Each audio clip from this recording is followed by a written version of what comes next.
Mapagpalang umaga po sa atin lahat. Tayo magtatanim ngayon ng talong. Tsaka itong ating papaya. Tatamnan ulit natin itong gilid nitong patubig ng irigasyon. Dito sa gilid natin siya itatanim.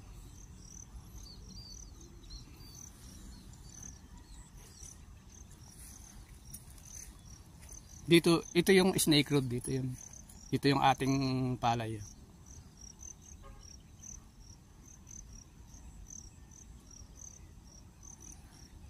Patutubigan sana natin, kaya lang alam tubig. Walang mahina yung irigasyon. Walang dating. Pero medyo basa pa naman. Kaya kung malakas talaga yung tubig, patutubigan natin para isang patubigan na lang siya. Ito itatanim natin na mga talong.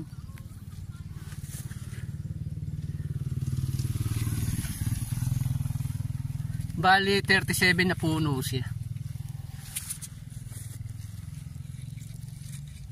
Di marami-rami na rin kung mamumunga siya ng tigisa. 37 puno, pag nabuhay siya 37.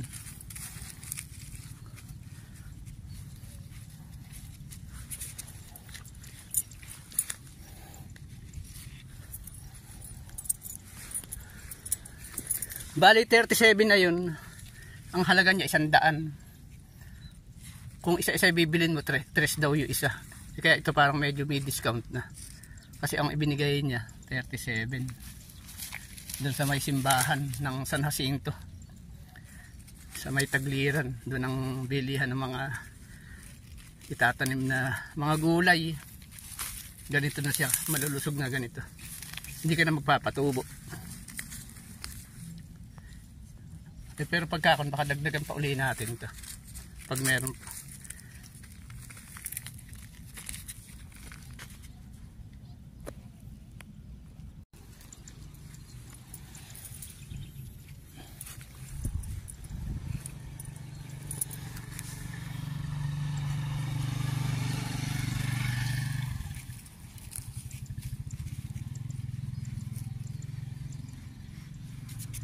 Bali 38 pa itong maitatanim natin na ito kasi meron may napansin ako na may dalawang puno sa isang seedling tray na nakalagay, kaya parang 38 din.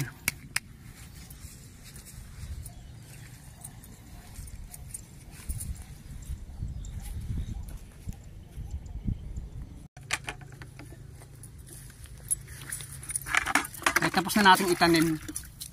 Bali inabot din siya ng 39.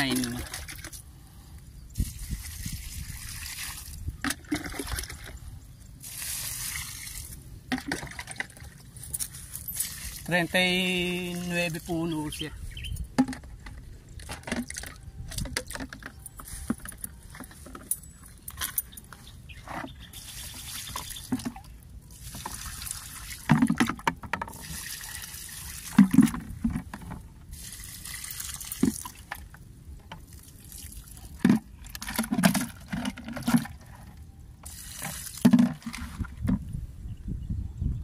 Ayun, tapos na rin natin diligin.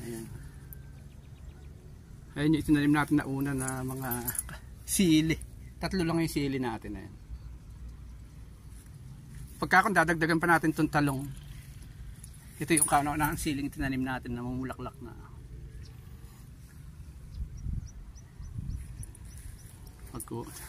Dadagdagan pa natin yung talong.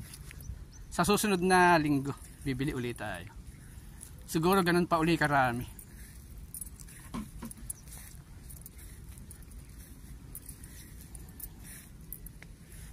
Ito naman yung suha na tinanim natin dati.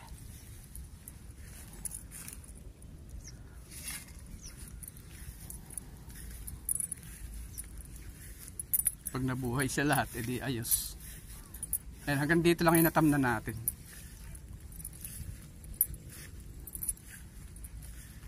Merong ding malungkot eh. Parang nakuha sila sa fertilizer siguro nung nagbebenta. Ayan yung ating kalamansiyan. Hanggang dito na itanim natin. Ayan yung kondin. Bali nakapagtanim din tayo ng 5 papaya. Ayan hanggang doon, 2 yung sa Gawirian.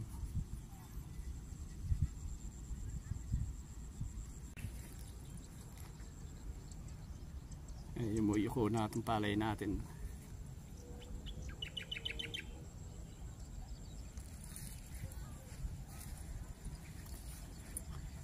Ayan yung ating kapartner. Oh. Akala ko hindi nalilitaw eh. Kalilitaw lang.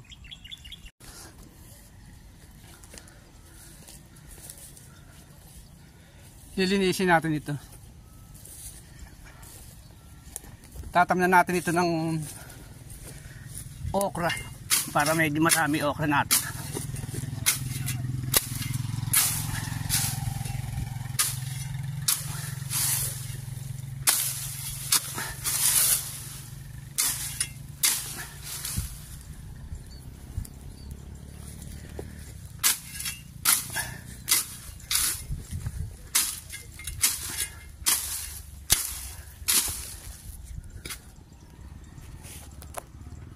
Ay, nalinis na natin, nahukayan na rin natin ng mga bahagya. Yung itinatanim natin na okra, dito lang din galing, dito sa tanim nating nauna. Dito lang tayo kumukuha ng itinatanim natin. Ito katulad nito. Yan. Direkto na natin ilalagay. Marami-rami ito. Pagka ito nabuhay at namunga, madami. Yan.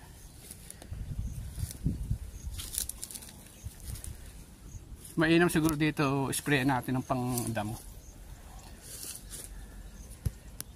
Yung ginamit natin nung nakaraan dito.